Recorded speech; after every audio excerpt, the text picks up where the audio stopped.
మన గొప్ప మంత్రి కాకాని గోవర్ధన్ రెడ్డి 2016 డిసెంబర్ 23వ తేదీ నా మీద ఫేక్ డాక్యుమెంట్స్ ప్రొడ్యూస్ చేసి ఆ రోజు నన్ను డ్యామేజ్ చేయాలా, నన్ను మానసికంగా ఫిజికల్గా అన్ని విధాలుగా నన్ను దెబ్బతీయాలా, రాజకీయంగా దెబ్బతీయాలా, పొలిటికల్గా దెబ్బతీయాలని చెప్పేసి ఆ రోజు ఫేక్ డాక్యుమెంట్స్ పెట్టాడు.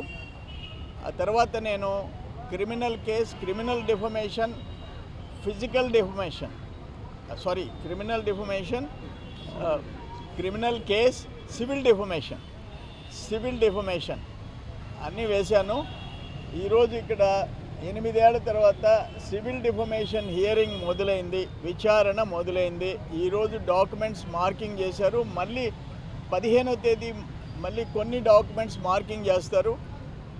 ఈ నెల 21వ తేదీ స్పెషల్ కోర్టు అమరావతిలో క్రిమినల్ డిఫమేషన్ మొదలవుద్ది. ఇది సివిల్ డిఫమేషన్, అక్కడ స్పెషల్ కోర్టులో క్రిమినల్ డిఫమేషన్. మళ్ళీ క్రిమినల్ కేసు అది కూడా మొదలవుద్ది.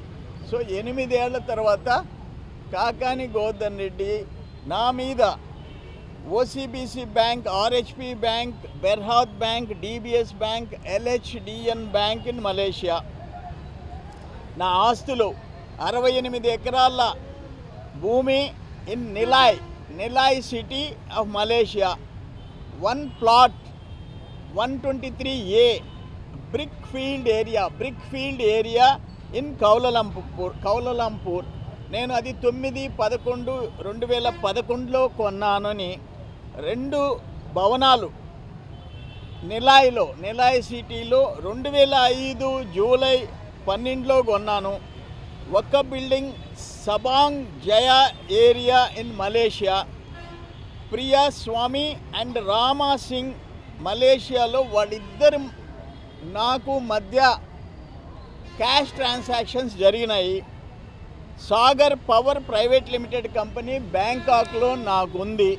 So Bangkok, Malaysia, Singapore, Kuala Lumpur వీటన్నిటిలో నాకు ఆస్తులు ఉన్నాయి. ఇవన్నీ అసలు యాక్చువల్గా మలేషియా ఇండియా మధ్య ట్రీటీ లేదు.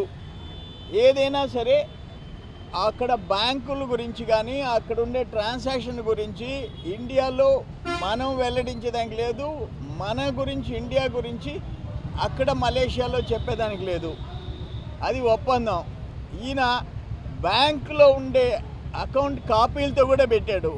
నేను మలేషియా పర్యటించలే, నాకు పాస్పోర్ట్ లేదు, వీసా లేదు, అవన్నీ కూడా ఫేక్ డాక్యుమెంట్స్ పెట్టాడు. 1000 కోట్ల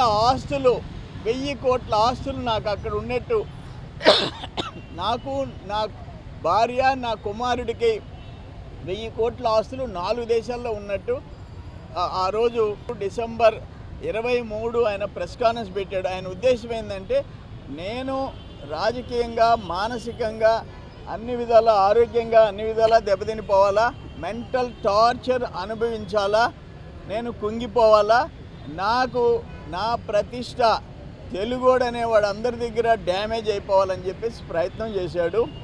అయితే ఇక జ్యుడిషియరీలో ఉండే సిస్టమ్ 8 ఏళ్ళు అది చెప్పి నన్ను కొంత డ్యామేజ్ చేశాడు. అందుకనే 2019 కూడా నేను ఎలక్షన్లో అన్నీ 40,000 60,000 పోతే 13,000 చిల్లరతో నేను ఓడిపోవాల్సి వచ్చింది.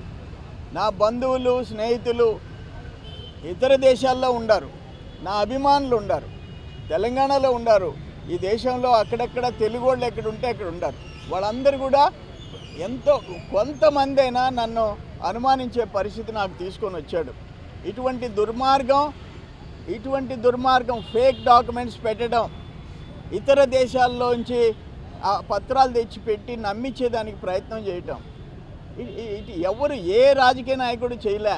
ఇటువంటి హీనమైన సంస్కృతి, నీచమైన సంస్కృతి ఉండే మనిషిని నేను ఎప్పుడు చూడలే. నెల్లూరు జిల్లా చరిత్ర చూడలేదు, ఆంధ్ర రాష్ట్ర ఉమ్మడి ఆంధ్రప్రదేశ్లో ఎవరు ఇటువంటి ప్రవర్తన చేసిన వాళ్ళు ఎవరూ లేరు. ఇది